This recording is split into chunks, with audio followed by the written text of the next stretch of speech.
வணக்கம் நண்பர்களே. திருமணம் மற்றும் காதல், பொதுவாக மனிதர்கள் எல்லாமே இந்த ரெண்டு விஷயங்களையுமே கடந்து வந்துதான் ஆகணும். ஆனால் இந்த திருமணம் காதல் அப்படிங்கிற விஷயங்கள் பொதுவான வகையில் இருந்தாலும் கூட மனிதர்களுக்கு இது சார்ந்த விஷயங்களில் எதிர்பார்ப்புகள் அப்படிங்கிறது ஒவ்வொருத்தருக்கும் ஒவ்வொரு விதமாக தான் இருக்குது. அதாவது விஷயம் என்னமோ ஒன்று தான், ஆனால் ஒவ்வொருத்தருக்குமே ஒவ்வொரு விதமான ஆசைகளும் ஒவ்வொரு விதமான எதிர்பார்ப்புகளும் இருந்துக்கிட்டே தான் இருக்கும். இந்த எதிர்பார்ப்புகள் சாட்டிஸ்ஃபை ஆகுதா இல்லையா அப்படிங்கிறத பொறுத்து தான் அந்த விஷயங்கள், அதாவது திருமணம் மற்றும் காதல் சார்ந்த விஷயங்கள் சக்ஸஸா ஃபெயிலியரா அப்படிங்கிறது டிசைட் ஆகுது. ஸோ இந்த பதிவில் நம்ம எதை பற்றி பார்க்க போகிறோம்னா, ஜோதிட ரீதியாக ஒவ்வொரு ராசிக்காரங்களுக்கும் இந்த திருமண வாழ்க்கை மற்றும் காதல் சார்ந்த விஷயங்களில் அவங்களுடைய எதிர்பார்ப்புகள் எப்படி இருக்கும் மற்றும் அவங்களுக்கு அது சார்ந்த அந்த வாழ்க்கை நிலை எப்படி அமையும் அப்படிங்கிறத ஒரு ஜென்ரலான நிலைகளில் பார்க்க போகிறோம். அண்ட் பார்க்கறதுக்கு முன்னாடி ஒரு சில விஷயங்களை சொல்லிடுறேன். மெயினாக எல்லாரும் கேட்கக்கூடிய ஒரு கேள்வி என்ன, சார் ராசிக்கு பொருந்துமா லக்னத்துக்கும் பொருந்துமா அப்படிங்கிறது தான். இங்கே நான் சொல்லக்கூடிய விஷயங்கள் எல்லாமே ராசிகளை பேஸ் பண்ணி தான், அண்ட் லக்ன ரீதியாக அது ஒரு 50% பொருந்தும். நீங்கள் சொல்லப்படக்கூடிய விஷயங்கள் அனைத்துமே ராசியை பேஸ் பண்ணி தான் இருக்கும், சரிங்களா? நீங்கள் ராசியை பேஸ் பண்ணி சொல்கிறதுனால இங்கே சொல்லக்கூடிய மாதிரி தான் உங்களுடைய வாழ்க்கை நிலை இருக்கும் அப்படிங்கிறதும் கிடையாது. இது முழுக்க முழுக்க உங்களுடைய எதிர்பார்ப்புகள் மட்டும்தான். உங்களுடைய வாழ்க்கை நிலை அப்படிங்கிறது அவங்களுடைய சுய ஜாதக அடிப்படையில் தான் இருக்கும். எந்த ஒரு விஷயமாக இருந்தாலும் அது அப்படித்தான் இருக்கும். இங்கே ஜென்ரலாக அவங்களுடைய ராசி நிலைகளுக்கு ஏற்ப அவங்களுடைய எதிர்பார்ப்புகள் எப்படி இருக்கும் அப்படிங்கிறதான் சொல்கிறோம். அது உங்களுக்கு பூர்த்தி ஆகுமா ஆகாதா அப்படிங்கிறதெல்லாம் அவங்களுடைய சுய ஜாதகம் மட்டும்தான் சொல்லும். அப்போ இந்த பதிவு எதுக்கு அப்படின்னு பார்த்தீங்கன்னா, இது ஒரு புரிதலுக்காக. முதல்ல அவங்களுடைய தேவைகள் நிலைகள் என்ன அப்படிங்கிறதே புரிஞ்சுக்கலாம். மேஜராக இன்றைக்கி பல பேருக்கு இருக்கக்கூடிய பிரச்சனையும் இதுவும் ஒன்று. ஏன்னா மற்றவங்க செய்கிறாங்க அப்படிங்கிறதுக்காக செய்ய வேண்டியதாக இருக்கும். அவங்களுக்கு வேணுமா இல்லையா, பிடிச்சிருக்கா இல்லையா அப்படிங்கிறத பற்றி யோசிக்காமல் மற்ற எல்லாரும் செய்கிறாங்க அப்படிங்கிறதுக்காக அவங்களும் செய்வாங்க. ஸோ அப்படியெல்லாம் இல்லாமல் நம்மளுடைய உண்மையான நிலை என்ன, தேவை என்ன அப்படிங்கிறத ஓரளவுக்கு இங்கே புரிஞ்சுக்கலாம். ஆனால் அதே மாதிரி தான் இது அவங்களை பற்றி மட்டுமில்லை, அவங்களுடைய பார்ட்னர்ஸை பற்றியும் இதே மாதிரி புரிஞ்சுக்கலாம். ஸோ அவங்களுடைய ராசி நிலைகளின்படி அவங்களுடைய எதிர்பார்ப்புகள் எப்படி இருக்கும், அவங்களுடைய தேவைகள் எப்படி இருக்கும் அப்படிங்கிறத பற்றி புரிஞ்சுக்க முடியும். ஸோ இது முழுக்க முழுக்க மன ரீதியான ஒரு புரிதலுக்கான பதிவு தான். ஏன்னா திருமணமாகட்டும் காதல் விஷயங்களாகட்டும் இது ரெண்டுமே பார்த்திங்கன்னா இரு மனங்கள் சங்கமிக்கக்கூடிய இடம். ஸோ இது முழுக்க முழுக்க அவரவர்களுடைய மனம் சார்ந்த எதிர்பார்ப்புகளை தான் பிரதிபலிக்கும். மனசு திருப்தி அடைஞ்சிருச்சு அப்படின்னா எல்லாமே திருப்தி அடைஞ்சிரும் அப்படின்னு சித்தர்களே சொல்லியிருக்காங்க. அது நிதர்சனமான உண்மையும் கூட. இன்றைய காலகட்டங்களில் ஏகப்பட்ட பிரிவினைகளுக்கு முக்கிய காரணமே இந்த மனம் ஒத்து வரலை அப்படிங்கிறது தானே. மனம் ஏன் ஒத்து வரலைன்னா மன ரீதியான புரிதல்கள் இல்லை அப்படிங்கிறதுனால தான். அவங்க என்ன எதிர்பார்க்குறாங்க நம்மளும் யோசிக்கிறதில்ல, நம்ம என்ன எதிர்பார்க்குறோன்னு அவங்களும் யோசிக்கிறதில்ல, ஏன்னா தெரியறதில்லை. இதுதான் விஷயம். இந்த பதிவினுடைய நோக்கம் ராசி ரீதியாக அவங்களுடைய அதிகபட்சமான எதிர்பார்ப்புகள் எப்படி இருக்கும் அப்படிங்கிறத பற்றி தான் சொல்லும். அது இன்னொரு பொதுவான ஜோதிட தகவல் என்ன அப்படின்னு பார்த்தீங்கன்னா, பொதுவாகவே எல்லாருக்கும் தன்னை மாதிரியே தன்னுடைய லைஃப் பார்ட்னரும் இருக்கணும் அப்படின்னு ஆசைப்படுவாங்க. அதாவது ஒரே வேவ் லென்த்தில் இருக்கணும், தன்னை மாதிரி அவங்களும் யோசிக்கணும், தன்னை மாதிரி அவங்கள எல்லாம் செய்யணும், எல்லாத்துலேயுமே ஒரே மாதிரி பேரலாக இருக்கணும் அப்படின்னு எதிர்பார்ப்பாங்க. பட் நிதர்சனம் அப்படி இருக்கிறது இல்லை. ஜோதிட ரீதியாகவும் அது கண்டிப்பாக கிடையவே கிடையாது அப்படிங்கிறது தான் உண்மை. ஜோதிடத்தில் இந்த திருமண வாழ்க்கை அப்படின்னாலே 7ஆம் பொருத்தத்தை தான் பார்ப்பாங்க. 7ஆம் இடத்தை மெயினாக பார்க்கணும். அதான் திருமண கலத்திரஸ்தானம் அப்படின்னு சொல்கிறது.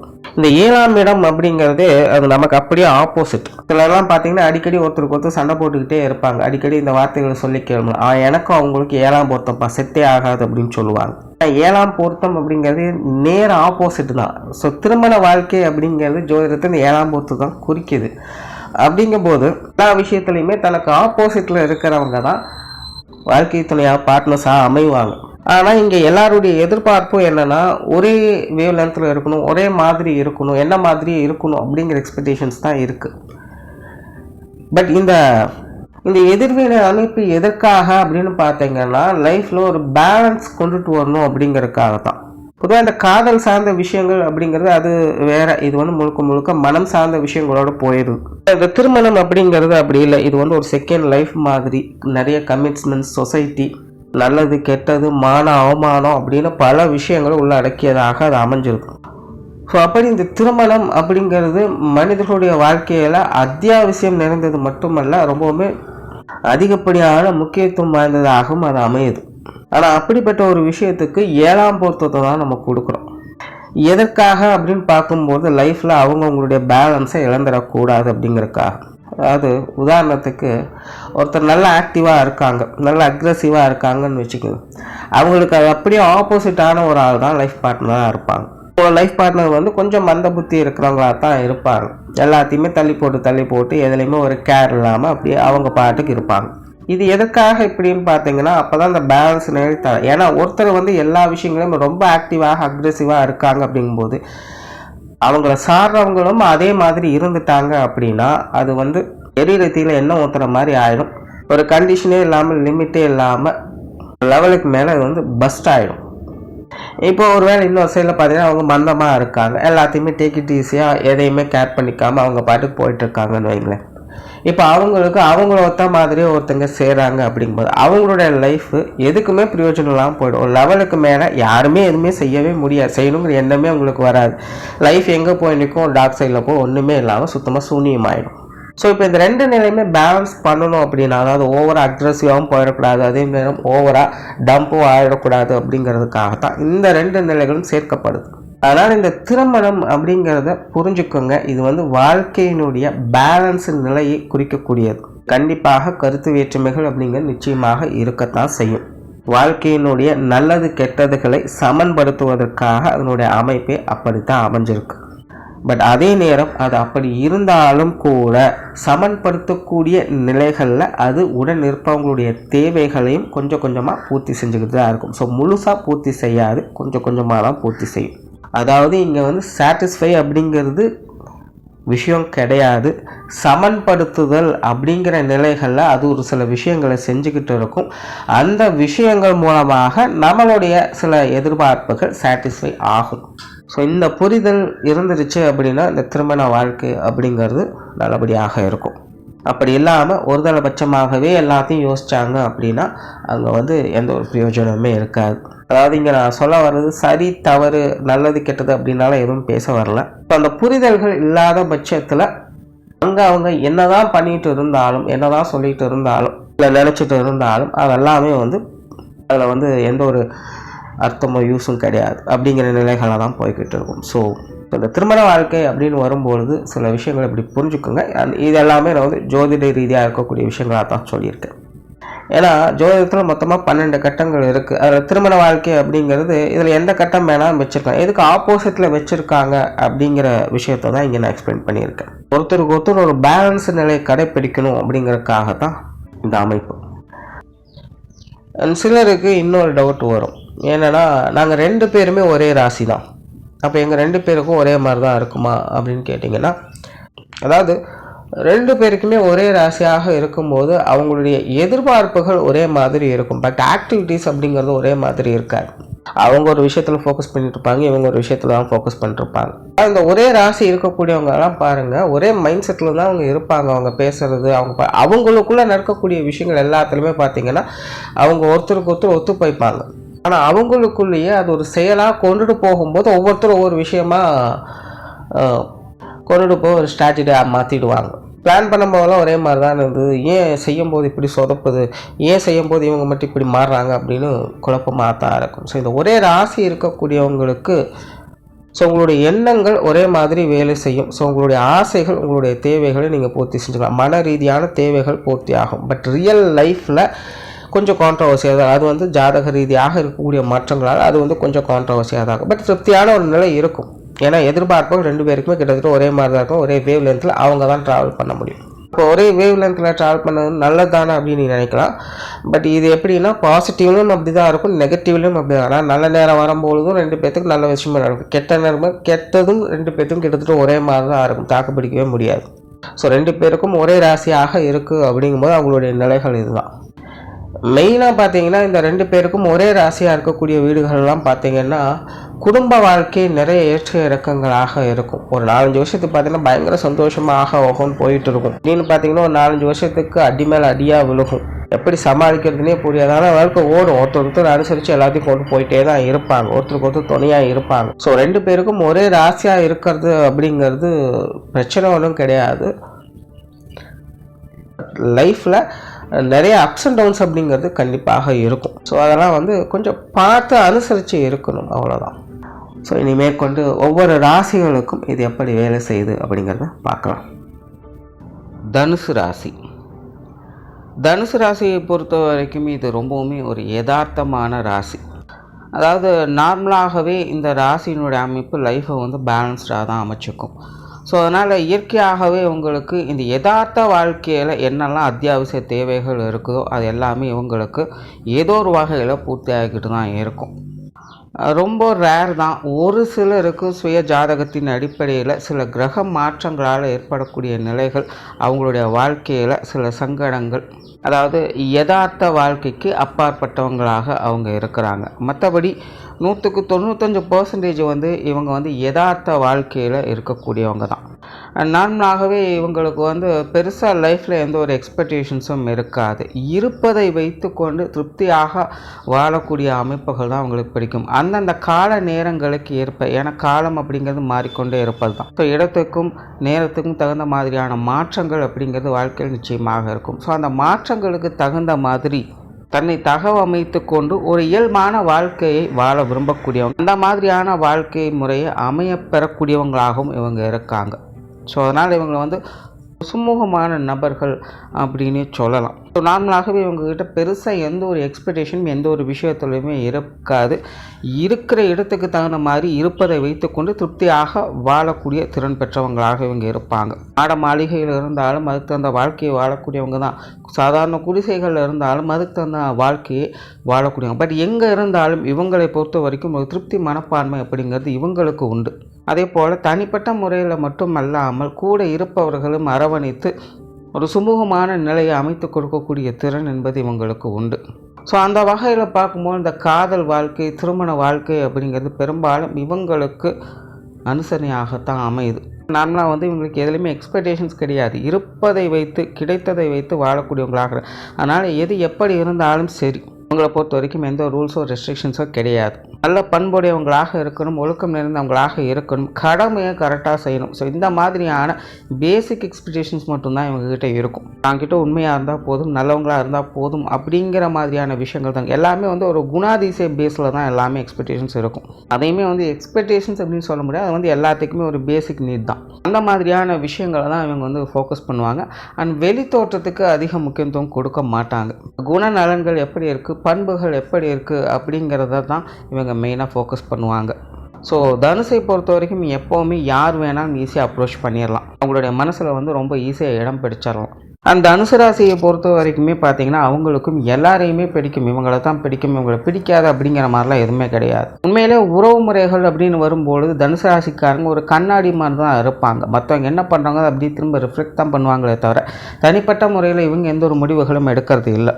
இவங்க எந்த ஒரு விஷயத்தையுமே எதிர்க்கிறது கிடையாது. காலம் எப்படி போகுதோ அதுக்கு தகுந்த மாதிரி இவங்களும் பின்னாடி ஓடக்கூடியவங்களாகத்தான் இருக்காங்க. மற்றபடி இவங்களா தனிப்பட்ட முறையில் எந்த ஒரு எஃபர்ட்டையும் எடுக்கிறது கிடையாது. அதனால் இவங்களை பொறுத்த வரைக்கும் இந்த காதல் வாழ்க்கை, திருமண வாழ்க்கை எல்லாமே இவங்களை பேஸ் பண்ணது கிடையாது. இவங்களுக்கு அமையக்கூடியவங்க எப்படி இருக்காங்க அப்படிங்கிறத பொறுத்து தான். பட் ராசியின் அடிப்படையில் ஜோதிட ரீதியாக பார்க்கும்பொழுது 195% ஒரு நல்ல வாழ்க்கை துணை தான் இவங்களுக்கு அமையிறாங்க. இவங்களை அனுசரித்து போகக்கூடியவங்களாகவும் இவங்களைப் போலவே கால நேரத்துக்கு தகுந்த மாதிரி வளைவு செலவு நெளிவுகள் புரிந்து கொண்டு செயல்படக்கூடியவங்களாகவும் தான் இருக்காங்க. ஸோ தனுசு இயல்பாகவே இது ஒரு கொடுப்பினை அப்படிங்கிறது உண்டு. பட் ஒரு 5% நபர்களுக்கு மட்டும் பார்த்தீங்கன்னா சுய ஜாதக ரீதியாக சில கிரகங்களுடைய மாற்றங்களால், சங்கடங்களால் உங்களுடைய திருமண வாழ்க்கை, காதல் வாழ்க்கை அப்படிங்கிறது இல்லாமல் போயிடுது. அதாவது கசந்து போகுதுன்னு கூட சொல்ல முடியாது, அது இல்லாமலே போயிடுது. பொதுவாக தனுசு ராசிக்காரங்களுக்கு இந்த மாதிரியான விஷயங்கள் ஞாபக சக்திகள் அதிகம். அவ்வளோ சீக்கிரம் இவங்க மனசில் யாருக்கும் தனியாக இடம் கொடுக்க மாட்டாங்க. எல்லாத்துக்கும் நேர்ந்து கலந்து பழகக்கூடியவங்க தான். பட் ரொம்பவும் பர்சனலாக யாருக்கும் இடம் கொடுக்க மாட்டாங்க. பட் அப்படி ஒருத்தங்களுக்கு கொடுத்துட்டாங்கன்னா அவங்க கூட தான் மொத்த காலமும் தன்னுடைய வாழ்க்கை அப்படின்னு வாழக்கூடியவங்களாக இருப்பாங்க. ஈவன் அவங்க கூட இருந்தாலும் சரி இல்லைனாலும் சரி அவங்களுடைய நினைப்பிலேயே வாழக்கூடியவங்களாக இருப்பாங்க. அந்த அளவுக்கு அந்த உறவு முறைக்கும் அந்த நபர்களுக்கும் தன்னுடைய வாழ்க்கையில் அதிக முக்கியத்துவம் கொடுத்து வருவாங்க. அண்ட் உங்களுடைய உறவு முறைகளுக்குள்ளே எப்போவுமே ஒரு நல்ல அண்டர்ஸ்டாண்டிங், காதல் வாழ்க்கையாகட்டும் திருமண வாழ்க்கையாகட்டும், இவங்க எப்படி இருக்காங்களோ அதே மாதிரி அவங்களையும் மாற்றி அமைக்கக்கூடிய திறன் இவங்களுக்கு உண்டு. எப்போவுமே தனுசு ராசிக்காரங்கிட்ட ஒரு நபர் சேர்றாங்க அப்படின்னா அவங்களுக்கு தகுந்த மாதிரி அவங்களும் காலப்போக்கில் மாற ஆரம்பிச்சிடுவாங்க. அந்த ஈர்ப்பு தன்மையானது தனுசுக்கு எப்போவுமே உண்டு. அந்த மாதிரி தான் இவங்களுடைய காதலர் ஆகட்டும் இல்லைன்னா வாழ்க்கை துணை ஆகட்டும், இவங்களை சந்திப்பதற்கு முன்னாடி அவங்களுடைய வாழ்க்கை அவங்க எப்படி வேணாலும் இருந்திருக்கலாம். ஆனால் இவங்களை சந்தித்த பிறகு இவங்களுக்கு தகுந்த மாதிரியே அவங்களுடைய வாழ்க்கை நிலையும் மாற ஆரம்பிச்சிடும். ஒரு யதார்த்தமான நிலைகள், ஒரு சுமூகமான வாழ்க்கை நிலை அப்படிங்கிறது உங்களுக்கு அமைய ஆரம்பிச்சது. ஆனால் ஒருவருக்கு ஒருவர் அவ்வளோ சீக்கிரம் விட்டு கொடுக்க மாட்டாங்க. பிரிந்திருந்தாலும் கூட ஒருத்தர் அதிகம் நேசிக்கக்கூடிய பண்புகள் உங்களுக்கு உண்டு. ஒருத்தரை பற்றி ஒருத்தர் நினைத்து கொண்டே தான் இருப்பாங்க. அதாவது தனுசை பொறுத்த வரைக்கும் எப்போவுமே பார்த்தீங்கன்னா ஒரு ஆத்மார்த்தமான காதல், தெய்வீக காதல், அமர காதல் அப்படின்னுலாம் சொல்லுவாங்க. பார்த்தா அந்த மாதிரியான நிலைகள் அப்படிங்கிறது தனுசு ராசிக்காரங்களுக்கு எப்போவுமே உண்டு. தனுசை பொறுத்த வரைக்கும் எப்போவுமே தன்னுடைய பார்ட்னர்ஸ்க்கு ஒரு ஈக்குவல் இம்பார்ட்டன்ஸ் கொடுப்பாங்க. ஆனால் அதே போல் இவங்க ஒரு கோடு போட்டு வாழக்கூடியவங்க. அதாவது அவங்களுக்குன்னு ஒரு சில விஷயங்கள், வேலைகள் அப்படின்னு சொல்லி பிரித்து வச்சுருப்பாங்க. அதற்குள்ள எப்படி வேணாலும் இருந்துக்கலாம், எந்த பிரச்சனையும் இல்லை. பட் அந்த லிமிட்டை க்ராஸ் பண்ணாமல் இருக்கிற வரைக்கும் யாருக்கும் எந்த பிரச்சனையும் கிடையாது. ஒரு லிமிட்டை க்ராஸ் பண்ணாலும் சரி, அந்த நேரத்தில் கொஞ்சம் கண்டிப்போடு நடந்துப்பாங்களே இல்லாமல் ரொம்ப சீரியஸான விஷயங்கள் அப்படிங்கிறதெல்லாம் எதிர்பார்க்க முடியாது. பட் ஒரு 5% ஆட்கள் முன்னாடி சொன்னால் பார்த்தீங்களா, இப்போ அந்த மாதிரியான நாட்களுக்கெல்லாம் பார்த்தீங்கன்னா அடிக்கடி இந்த லிமிட் க்ராஸ் பண்ணக்கூடிய விஷயங்கள் தான் ரொம்பவுமே தொந்தரவாக இருக்கும். இவங்க என்ன சொன்னாலும் கேட்கவே மாட்டாங்க. அதனுடைய விளைவாக ஒரு கட்டத்துக்கு மேலே பிரிவு அப்படிங்கிறது ஏற்பட்டுடுது. அதாவது இந்த மாதிரி சூழ்நிலைகள் தொடர்ந்து நடக்கும்போது அதுக்கப்புறம் கொஞ்சம் கூட அவங்க யோசிக்கவே மாட்டாங்க. இதனுடைய விளைவுகள் எதிர்காலத்தில் ரொம்பவுமே பெரிய பிரச்சனையாக கொடுத்துரும். அதனால் இப்போவே நான் விளைவிக்கிறேன் அப்படின்னு ரொம்ப டீசெண்டாக விலக ஆரம்பிச்சிடுவாங்க. ஸோ இந்த மாதிரியான நிலைகளில் பிரச்சனைகள் பெருசாகிறதுக்கு முன்னாடி ஒரு சொல்யூஷன் அப்படிங்கிறது உங்ககிட்ட இருக்கும். ஆனால் இந்த ரொமான்ஸ் சார்ந்த விஷயங்களில் தனுசு ராசிக்காரங்க எப்போவுமே உணர்வு பூர்வமான விஷயங்களுக்கு அதிக முக்கியத்துவம் கொடுப்பாங்க. மன எண்ணங்கள், கற்பனை சார்ந்த விஷயங்களில் மகிழ்ச்சியை அதிகம் எதிர்பார்க்கக்கூடியவங்க. ஒருத்தர் நினச்சிக்கிறதுலையே அதிக சந்தோஷம் கிடைக்கும் அப்படிங்கிறது இவங்களை பார்த்து தெரிஞ்சுக்கலாம். மற்ற எல்லா விஷயங்களுமே 2ஆம் பட்சம் தான். ரொம்ப அதிகப்படியாக இந்த உணர்வு பூர்வமான விஷயங்கள், குறிப்பாக எண்ணங்கள் சார்ந்த விஷயங்களுக்குள்ள தான் உங்களோட ரொமான்ஸ் அப்படிங்கிறது அதிகமாக இருக்கும். அதாவது ஒரு சாதாரண விஷயமாகத்தான் இருக்கும். ஆனால் அதையே திரும்ப அதை நினைத்தே மகிழக்கூடிய அமைப்புகள் அவங்களுக்குள்ள உண்டு. ஒரு நல்ல சிந்தனையும் நல்ல மெமரிஸும் தான் இவங்களுக்கு அதிக சந்தோஷத்தை கொடுக்குது. அண்ட் சிலரெல்லாம் நம்ம லைஃப்பில் பார்த்துருப்போம், இல்லை கேள்விப்பட்டிருப்போம். அதாவது கணவன் மனைவி இருவருமே ஒன்றாக இருந்திருப்பாங்க. பட் ஒரு கட்டத்துக்கு மேலே யாரோ ஒருத்தங்க இல்லாமல் போயிருப்பாங்க. அப்போ மிச்சம் இருக்கிறவங்க காலம் முழுக்க அவங்களுடைய நினைப்பிலேயே வாழ்ந்துட்டு இருப்பாங்க. இன்னும் சிலர்லாம் பார்த்தீங்கன்னா கொஞ்ச நாளே அவங்களும் இல்லாமல் போயிடுவாங்க. ஏன்னா அந்த அளவுக்கு ஒருத்தருக்கு ஒருத்தர் உண்மையாகவும் பாசத்தோடும் பண்போடும் அவங்க இருந்து வந்திருப்பாங்க. ஸோ இந்த மாதிரியான உறவு நிலைகள்லாம் பார்த்தீங்கன்னா பெரும்பாலும் தனுசு ராசிக்கு தான் அமையுது. காலம் முழுக்க ஒருத்தருடைய நினைவிலேயே இருக்கக்கூடிய தன்மை. அதாவது தனுசை பொறுத்த வரைக்கும் என்னென்னா, அவங்க இருக்காங்க இல்லை அப்படிங்கிறது பிரச்சனையே கிடையாது. அவங்க இருந்தாலும் சரி இல்லைனாலும் சரி அவங்களுடைய நினைப்பு தான் இவங்களுக்கு ஒரு உத்வேகத்தை கொடுக்குது. அவங்களோட வாழக்கூடிய அல்லது வாழ்ந்த ஒரு நல்ல மெமரிஸ் தான் இவங்களுக்கு மனசுக்கு சந்தோஷத்தையும் ஆறுதலையும் திருப்தியும் கொடுத்து இவங்களுடைய காதல் வாழ்க்கை மற்றும் திருமண வாழ்க்கையை திருப்திப்படுத்தி கொண்டே இருக்குது. ஸோ ஒரு நல்ல மெமரிஸை கலெக்ட் பண்ணுறது தான் தனுசு ராசியை பொறுத்த வரைக்கும் காதல் மற்றும் திருமண வாழ்க்கையில் சிறப்பான விஷயமாக இருக்கும். பட் 195% அது நல்லபடியாக அவங்களுக்கு அமையும் செய்து, ஒரு 5% நபர்களுக்கு தான் இது அப்படியே ஆப்போசிட்டாக போகுது. ஓவராலாக தனுசு ராசியை பொறுத்த வரைக்கும் திருமண வாழ்க்கை மற்றும் காதல் வாழ்க்கை அப்படிங்கிறது பெரும்பாலும் திருப்திகரமாகத்தான் இருக்குது. அதாவது ரொம்ப ஆஹா ஓஹோன்னு ஆடம்பரமாகவோ ஆடல் பாடலோ அப்படியெல்லாம் எதிர்பார்க்க முடியாது. ரொம்ப சிம்பிளான யதார்த்தமான விஷயங்கள் தான். வெளியிருந்து பார்க்குறவங்களுக்கு ஒன்றுமே உப்புச்சப்பு இல்லாத மாதிரி தான் தெரியும். ஆனால் உள்ளுக்குள்ளே அவங்க ரொம்பவுமே ஆத்மார்த்தமாக திருப்திகரமான ஒரு வாழ்க்கையை பெறக்கூடியவங்களாகவே அவங்க இருந்து வருவாங்க. அவங்களுடைய உணர்வுகள் உண்மையிலே அவங்களுக்கு மட்டும்தான் தனித்துவமாக புரிய ஆரம்பிக்கும். பட் இயல்பாகவே நல்ல திருப்திகரமான வாழ்க்கையை பெறக்கூடியவங்களாகவே இருக்காங்க இந்த விஷயங்களில். நன்றி, வணக்கம், வாழ்க வளமுடன்.